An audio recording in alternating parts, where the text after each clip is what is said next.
Hey there, everybody. What's going on? We are sitting on week 4 of the League of Extraordinary Trainers. So, my actual opponent for this week dropped right before our match, so we have a new opponent in the Death Valley Chandelures than what was originally posted. So they had the chance to do some team swap arounds. I don't think they did too much, though, uh, especially for this match. Anyways, my opponent has Crustle, Encino, Clawitzer, Chandelure, of course, Galarian Slowbro, and Eldegoss. Half his team are Pokemon that I absolutely love. Eldegoss, Chandelure, and Encino. So this is not going to be great. Well, I have some idea of what they're capable of, but that's probably what scares me more, is the fact that I know what they can do. Especially the Eldegoss. The Eldegoss is a behemoth of a tank, if played right. So we're starting off with Clawitzer. Why does everybody assume I'm just going to set up Stealth Rocks turn 1? Yes, it's helpful, but if your opponent predicts that, then what does that get you? That gets you a swap out. That doesn't help you in any meaningful way. So instead, we led with Circuitry, figuring that they might try and do that. He didn't have an electric immunity, so we can just Volt Switch out of any situation, like we're doing. Alright. And this team scared me with the... this is the team that had Virazin, right? No. But it had enough things on the team that I thought that the Fletchinder might be worth something on here. It's a defogger at least, and I think it was better for this matchup than Claydol would have been. It's probably my reasoning for bringing that instead. Oh dear. And we got rid of the safety goggles from that guy, from Slowbro. Safety goggles is interesting. I mean, it would have stopped weather, and it would have stopped Vileplume from spreading any statuses. But I don't think that would have been an optimal thing for something that I can just swap out with Regenerator. And, oh dear lord, that's an Iron Defense Body Press Slowbro. I don't know if I have anything. Don't think I brought anything for that. Oh god. Because if this thing has Slack Off as well, I don't think I can KO it fast enough. And me realizing that is us getting as much damage off on this thing as we can. So at this point, if I'm going to try and take this on physically, I'm going to have to hope for a crit. And that's not very likely. And there's that poor damage that I was getting at. Oh boy. I honestly don't think I brought anything for this. Yeah, Circuitry is the only one that can do anything to this thing. And it's Calm Minding too. Oh god. Ew. So I do know how this match goes at the end. Like, I know what the score is. I don't remember how it got there, though. Now I know. I'm pretty sure this Slowbro just ends up sweeping me, probably. Because he can set up on everything that I had.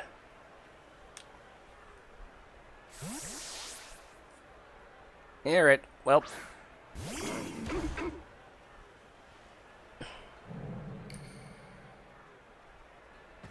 Unfortunately, I didn't bring any phasing Pokemon with me, so I can't force this thing out like that. However, I believe, yep, Stoutland has Yawn, which will keep this thing from healing itself if we put it to sleep. So we either force it out that way or some other way.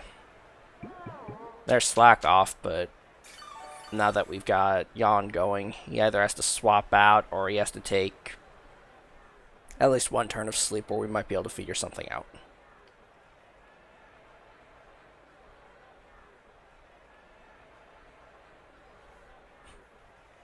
Problem is that I'm not sure what we would do to this thing. Ew. I have Fire Spin on that Fletchender. That might be worth something.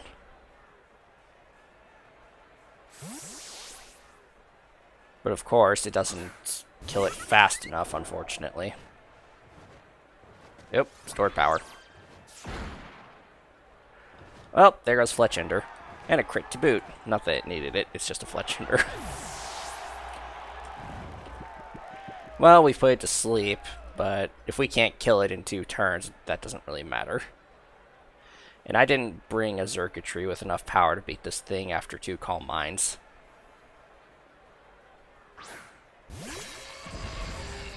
So at this point I would have to hope for 3 sleep turns, which is possible, but I'm very doubtful of that.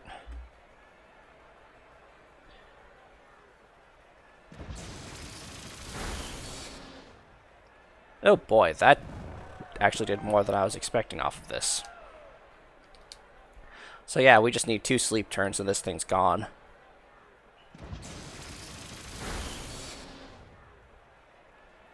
Alright. Now does he let it go down?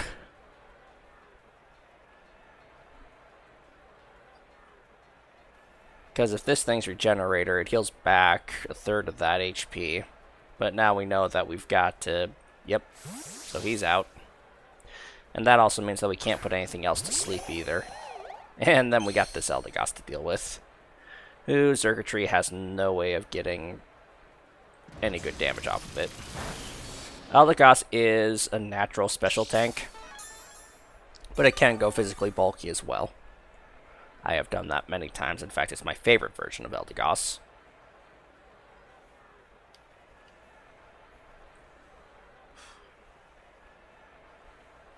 Of course, I have no idea how I'm going to break both this Eldegoss and the Slowbro. Because the Slowbro has only 1 more possible turn of sleep. Never mind, it has no turns of sleep anymore. Okay. Now the real question is, what was this person going to put into Flareon? Because he already knows that he loses the Eldegoss if it stays in. I can already tell by the damage that it's not... That's not going to be able to tank even a Facade, probably. So we're going to go ahead and bite, I guess, and hope that he switches to the Chandelure. Do the Crust. Okay, Stealth Rocks is up. Oh, yeah, I got plenty. And Bite didn't do very much damage, but in all honesty, it wasn't meant to. It was meant to hit the Chandelure, which could be Flash Fire. So now we just hit it with Flare Blitz and KO it, I think. I don't know. That damage is hard to tell just because Bite did so little. But Bite is also 60 base power. And only neutral against this thing. Whereas Flare Blitz is stab with a high base power. Alright, so we got the Crustle down at least, but that was probably the least concerning thing to me. Unless it's Shell Smashed. So what comes next?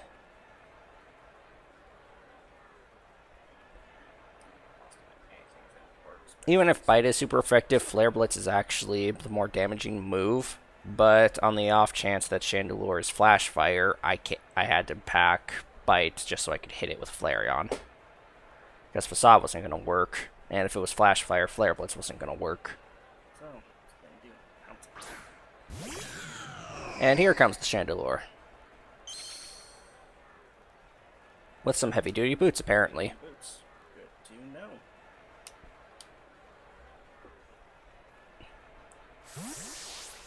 Alright, and we're putting Gigalith in to set up Sandstorm and to absorb its special attack. Because, thanks to Sand, Gigalith should have a sizable special bulk. I probably could have swapped to Stoutland. because I don't think he was going to risk running Flamethrower on Flareon. So Stoutland would have had an immunity and had been able to break this thing. So we could Earthquake it for 100% accuracy, but I doubt he's going to keep this thing in, especially after Shadow Ball didn't even half health the Gigalith. So that means Eldegoss is probably coming back in. Yep. My opponent has 2 Regenerator Pokemon, which is absolutely absurd. I should know, I've done that before.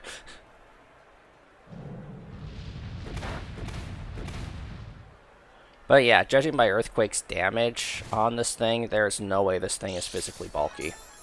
So Flareon takes this thing out with relative ease.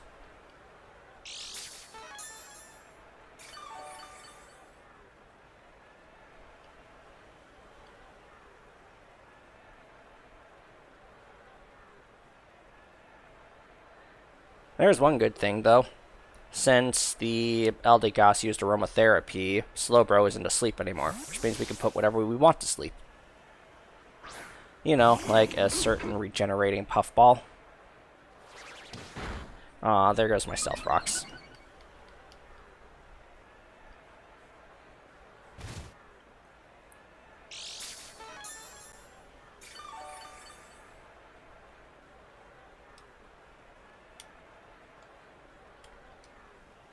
Now, who would be coming in after that? My guess would be... Eldegoss actually stays in on this.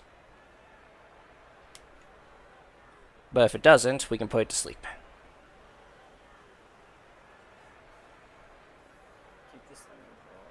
And thanks to Sand Rush, Stoutland will be faster than anything he has, barring Choice Scarf. And we already know that the Chandelure has heavy-duty boots because it didn't take Stealth Rocks damage.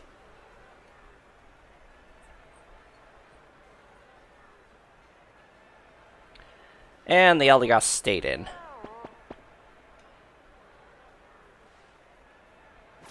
Kind of take some chip from Stoutland. Not great, but we're forcing the Eldegoss out. And anything that comes out is going to have to deal with Stoutland's decent attack stat.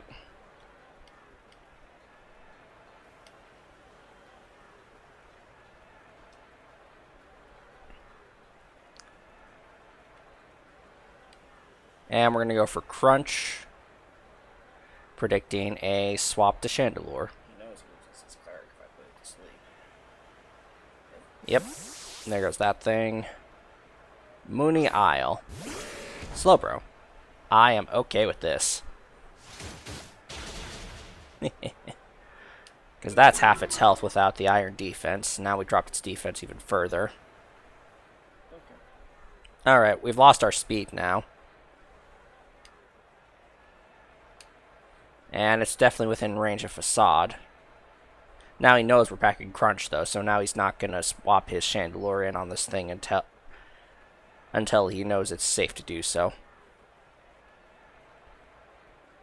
Which Stoutland probably outspeeds it. Because again, it's got heavy duty boots, not Choice Scarf. And now he's swapping out the Slowbro, but the question is as to what.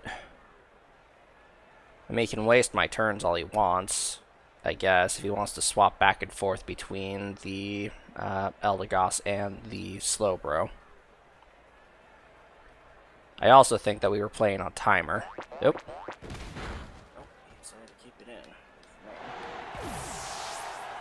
Alright, so we managed to KO that. So that gives us 2 KOs for this.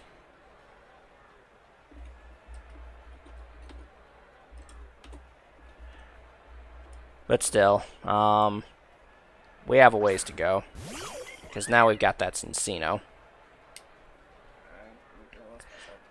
Outside of Sandstorm, Cincino is going to outspeed Stoutland. And with the ability Skill Link, probably KO Stoutland. Heck, with Bullet Seed, I mean, this thing might even KO Gigalith. Which, he saw coming.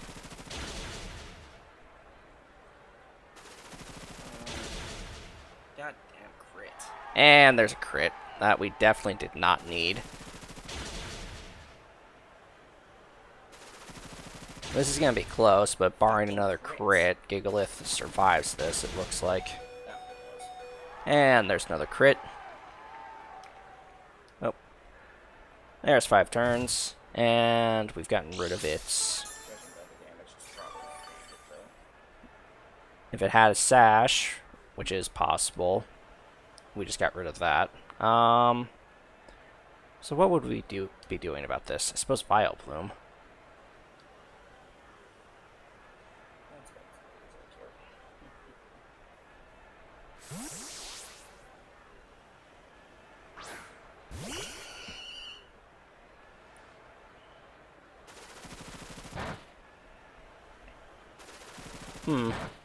Strange to think that he would just stay in with this thing if it was choiced. I mean, I had an obvious switch in for that. Not to mention that Vileplume with Effect Spore is a pretty good way of dealing with Cincino. We are going to status it at some point, just because of 5 hits, or I tank whichever its attacks it comes with next.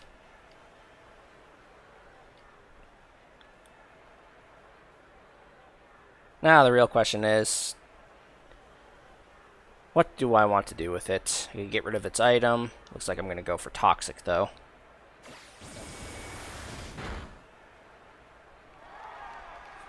My god, this thing is holding a scope lens at this point, it seems. I mean, do I honestly think that? No, but... Ooh, and it looks like we're going to poison the Chandelure. Badly poisoned at that. So we already know this thing has heavy-duty boots, so we shouldn't have to worry about it being choiced at all. Unless I forgot about that, which is entirely possible. This game was weeks ago. But now we're definitely wearing it down. I mean, he's going to want to hit Flamethrower or something, I'm sure. I don't really have any good switch-ins for this thing right now, though.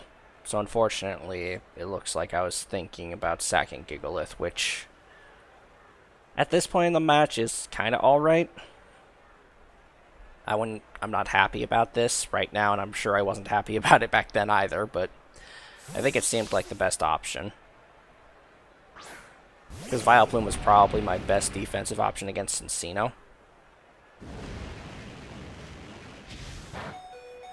Alright, Flamethrower to Gigalith. Oh, and he managed to burn me.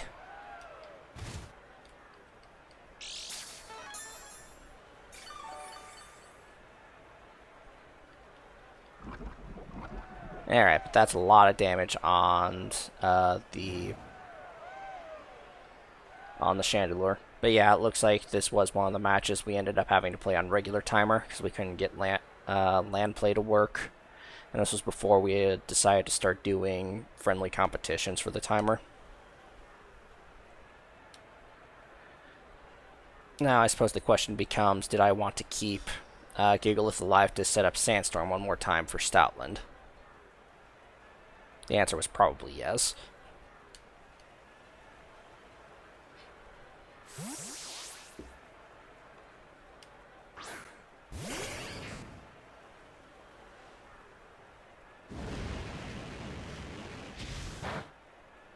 And that did significantly more damage than I had expected.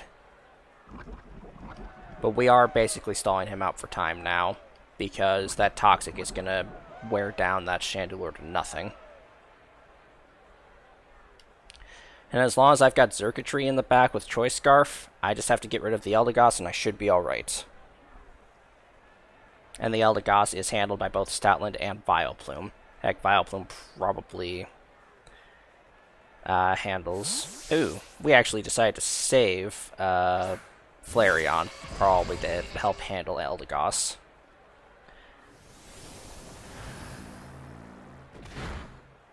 Oh dear lord, that shadow ball hurts.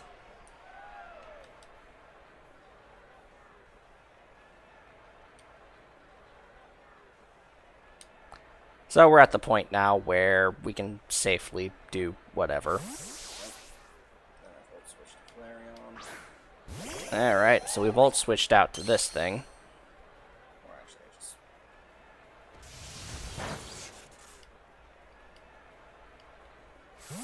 And now that Eldegoss is back in, what do we put in instead? Probably Vileplume.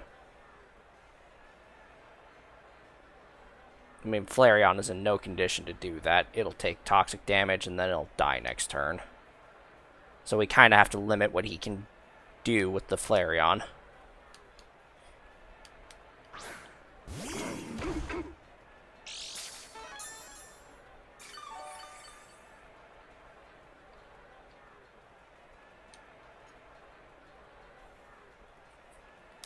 Alright, so looks like we're just going straight for damage on this thing. It's not going to KO Stoutland with a Giga Drain. But we might KO it with Facade. Nope. Oh, it had Seed Bomb.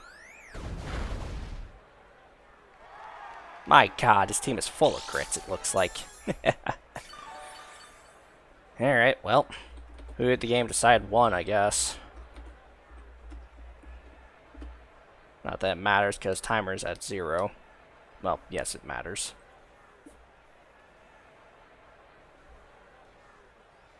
And it looks like I actually won. Alright then.